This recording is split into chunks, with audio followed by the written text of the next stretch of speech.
श्री शिवाय नमस्तुभ्यम। ओम भास्कराय नमः। प्रिय श्रोताओं, जब भी रवि प्रदोष व्रत का पावन दिन आता है तो ये केवल एक तिथि नहीं बल्कि भगवान शिव की विशेष कृपा पाने का अद्भुत अवसर होता है। शास्त्रों में बताया गया है कि जब प्रदोष तिथि रविवार के दिन पड़ती है तब उसे रवि प्रदोष व्रत कहा जाता है। और ये व्रत विशेष रूप से सूर्य देव और भगवान शिव दोनों की संयुक्त कृपा प्रदान करता है।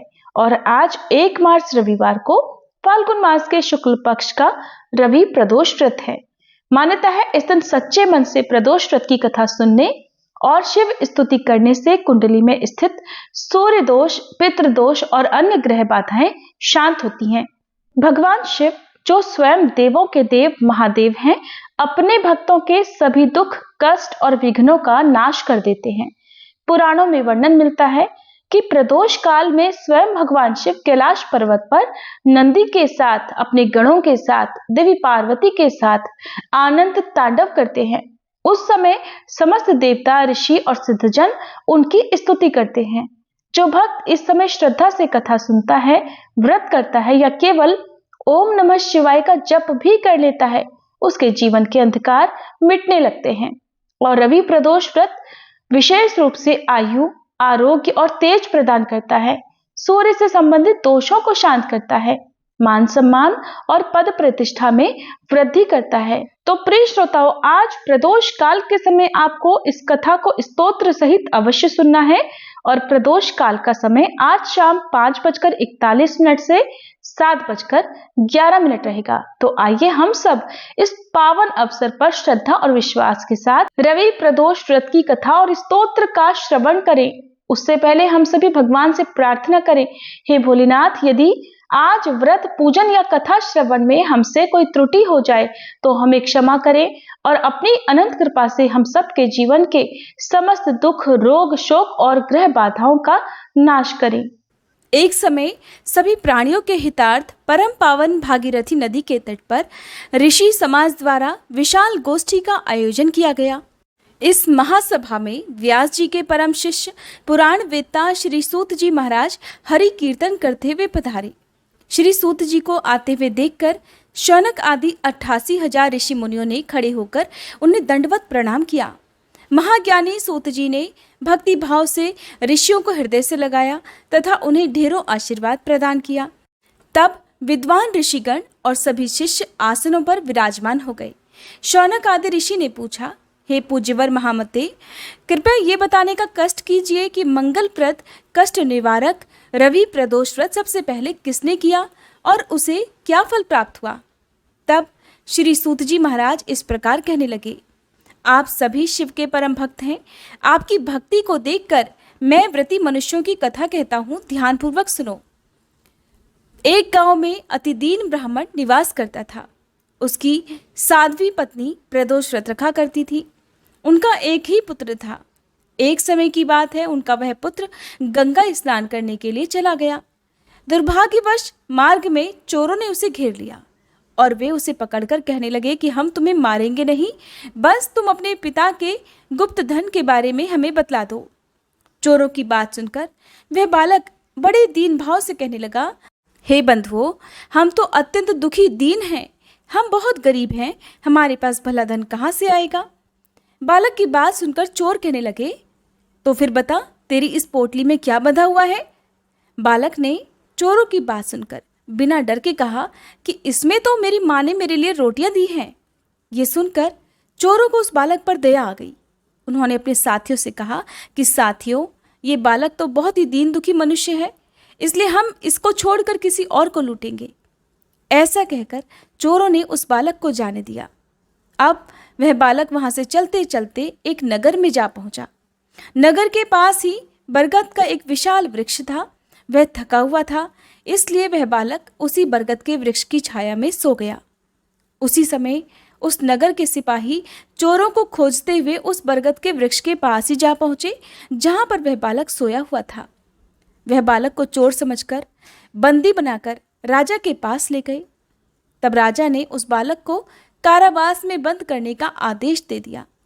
उधर ब्राह्मणी का लड़का जब रात होने तक घर नहीं लौटा तो उसे अपने बेटे की बहुत चिंता हुई। अब अगले दिन प्रदोष व्रत था। ब्राह्मणी ने प्रदोष व्रत रखा और भगवान शिव से सारा दिन मन ही मन अपने पुत्र की कुशलता की प्रार्थना करने लगी।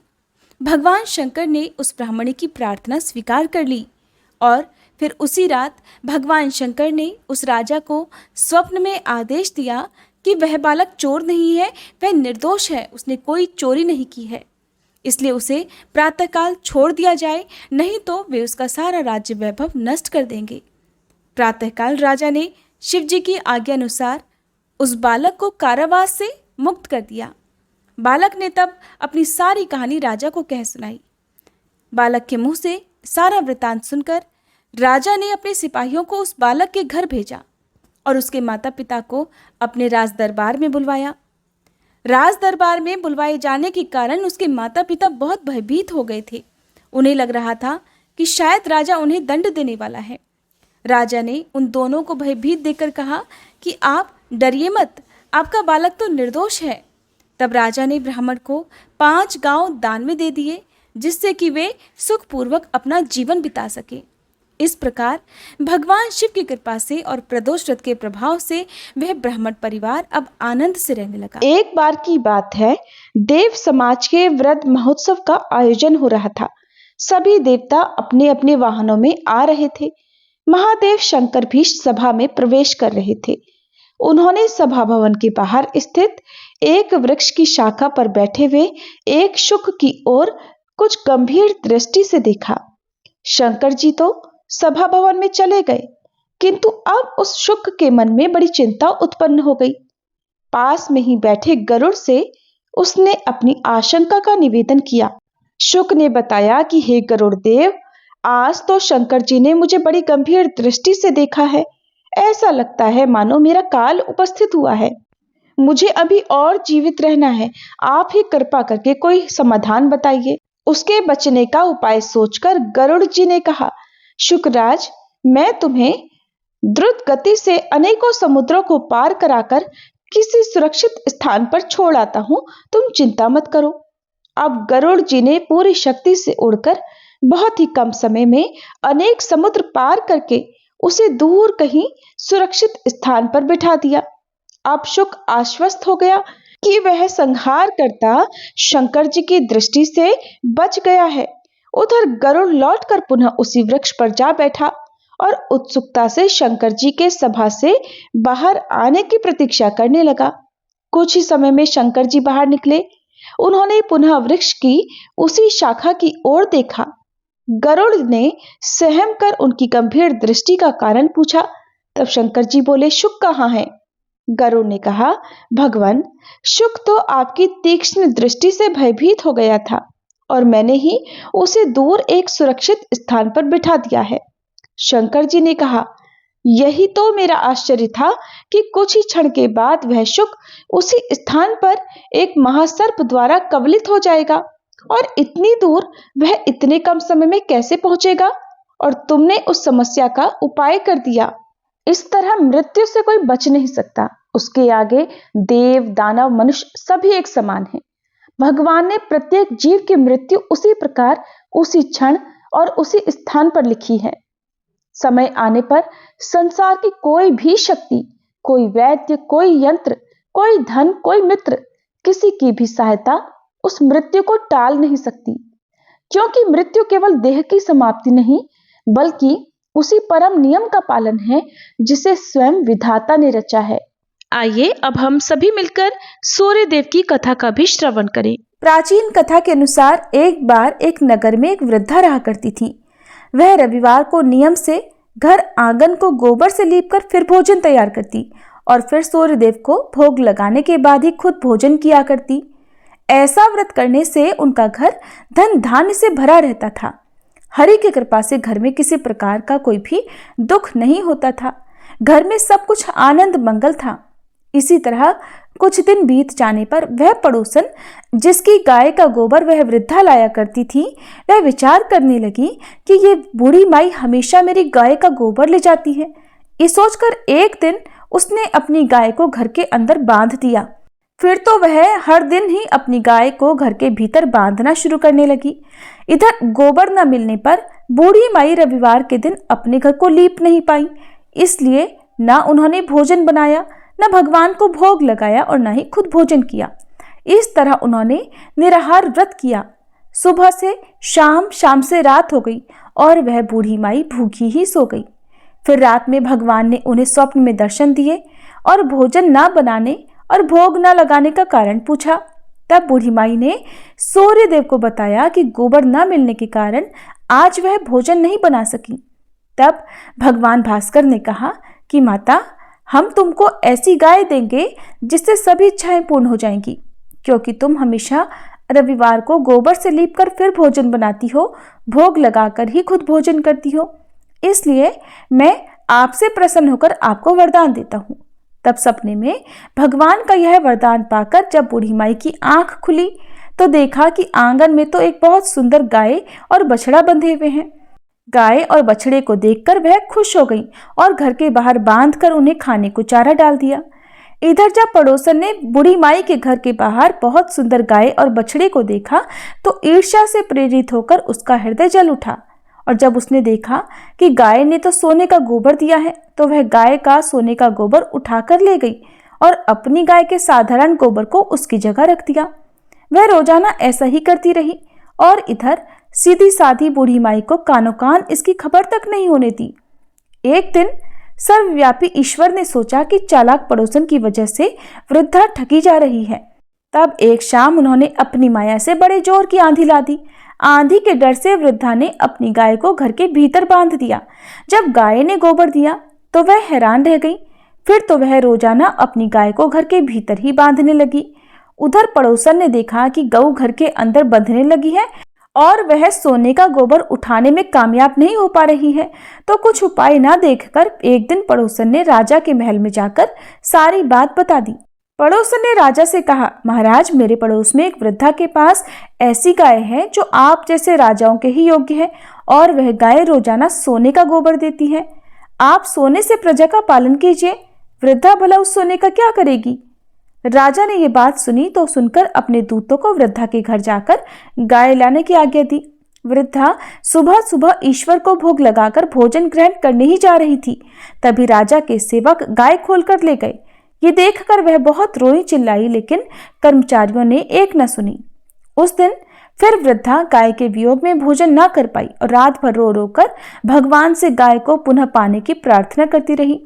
वहीं दूसरी ओर राजा गाय को देखकर बहुत प्रसन्न हुआ और सुबह जैसे ही वह उठा तो सारा महल गोबर से भरा दिखाई दिया। राजा ये देखकर घबरा गया। भगवान ने रात में राजा को स्वप्न में कहा, हे राजा, गाय वृद्ध को लौटा देने में ही तुम्हारी भलाई है। रविवार के व्रत से प्रसन्न होकर मैंने उस वृद्धा को ये गाय दी थी। सुबह होते ही राजा ने वृद्धा को बुलाकर बहुत सारा धन देकर सम्मान सहित गाय और बछड़ा उसे वापस कर दिया। इसके साथ ही पड़ोसन को बुलाकर उचित दंड भी दिया।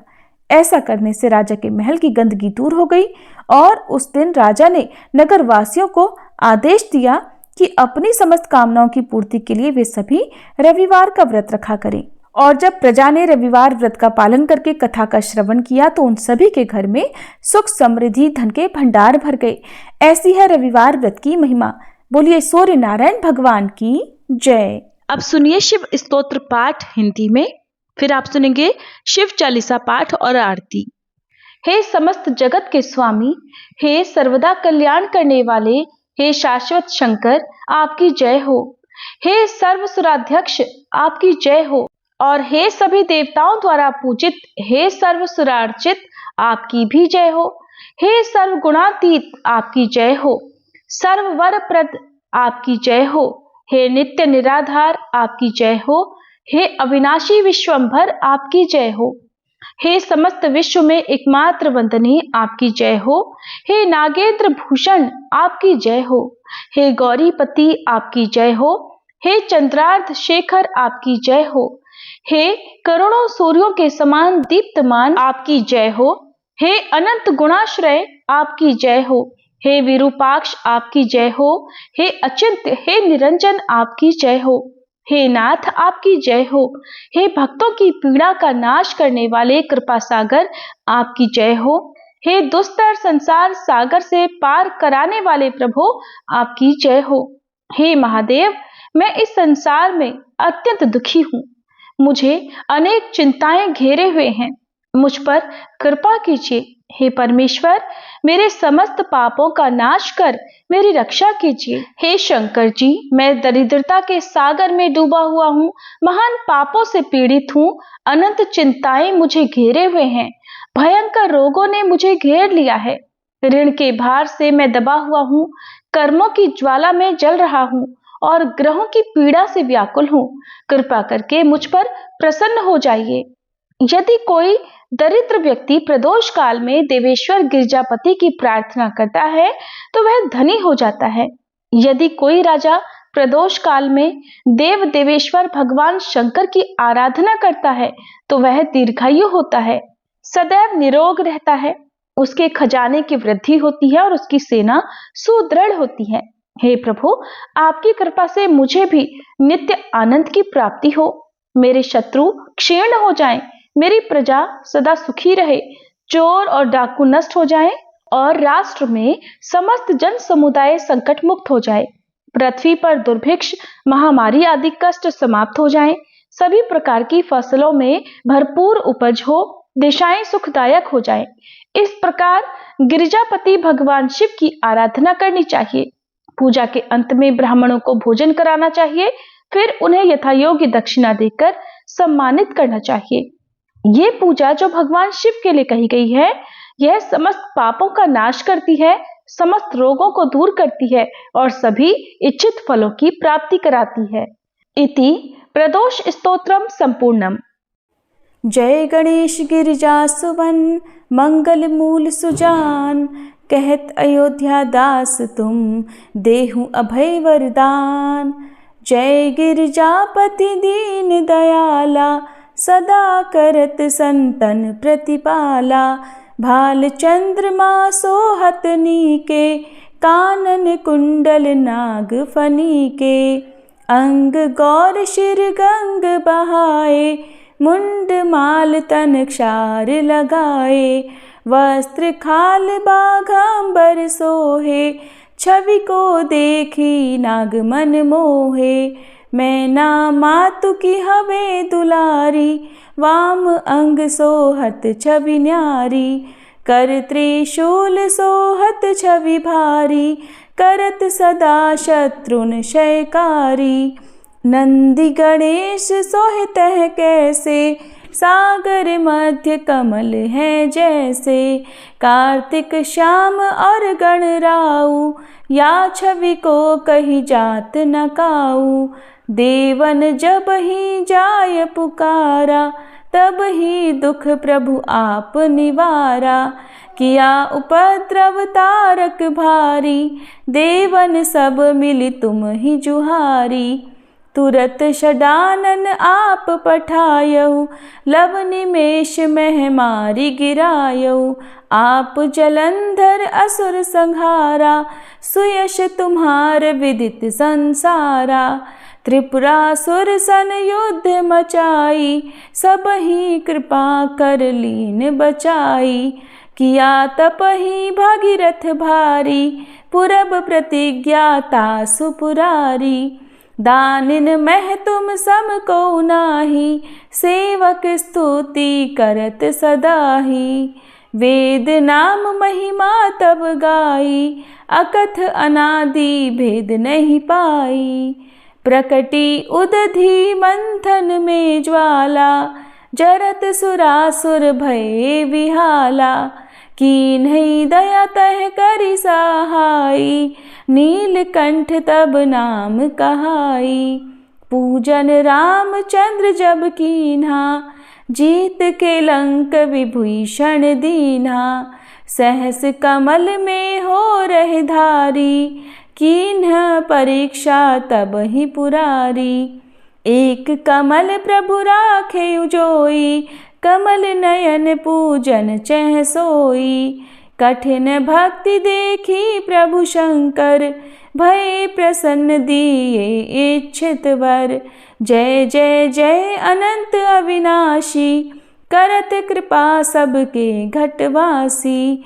दुष्ट सकल नित मोहि सतावे, भ्रमत रहो मोही चैन ना आवे, त्राही त्राही में नाथ पुकारो, ये ही अवसर मोहि आन उबारो, ले त्रिशूल शत्रुन को मारो, संकट से मोहि आन उबारो, मात पिता भ्राता सब होई, संकट में पूछत नहीं कोई, स्वामी एक है आस तुम्हारी, आए हरहु मम संकट भारी, धन निर्धन को देत सदाही, जो कोई जाचे सो फल पाही, स्तुति के ही विधि करे तुम्हारी, क्षमहु नाथ अब चूक हमारी, शंकर हो संकट के नाशन, मंगल कारण विघ्न विनाशन,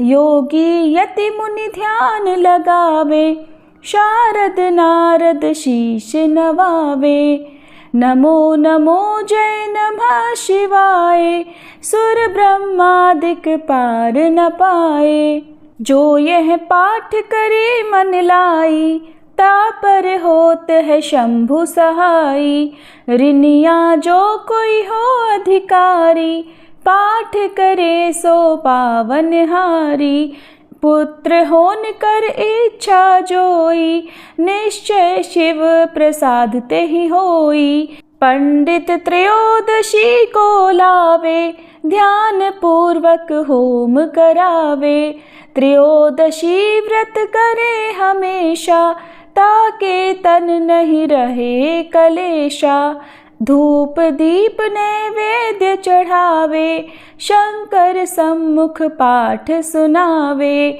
जन्म जन्म के पाप नसावे, अंत धाम शिवपुर में पावे, कहे अयोध्या दास आस तुम्हारी, जानी सकल दुख हरहु हमारी।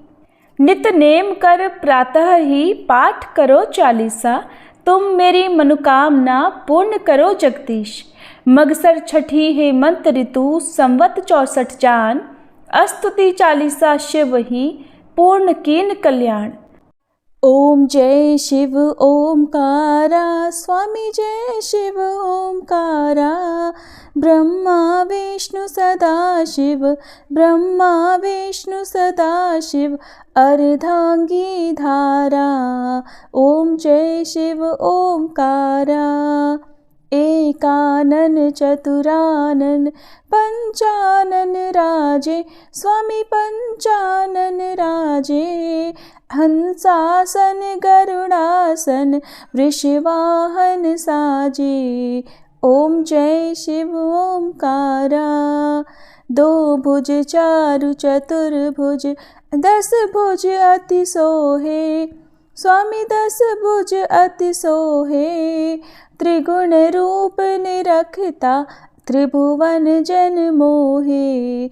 ओम जय शिव ओमकारा, अक्षमाला वनमाला मुंडमाला धारी, स्वामी मुंडमाला धारी, चंदन मृग मद सोहे भाले शशिधारी।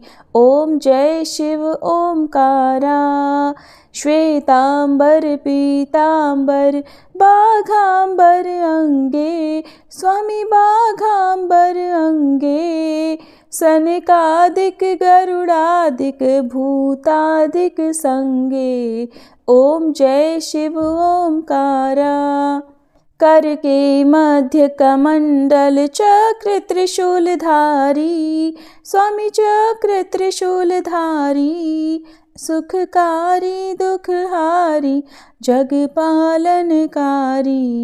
ओम जय शिव ओमकारा, ब्रह्मा विष्णु सदा शिव जानत अविवेका, स्वामी जानत अविवेका, प्रणवाक्षर में शोभित ये तीनों एका।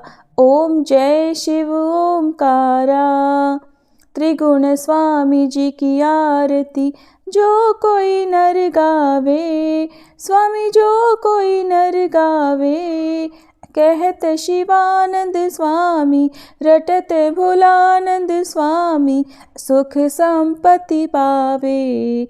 ओम जय शिव ओमकारा, ओम जय शिव ओमकारा, स्वामी जय शिव ओमकारा। ब्रह्मा विष्णु सदा शिव, अर्धांगी धारा। ओम जय शिव ओमकारा।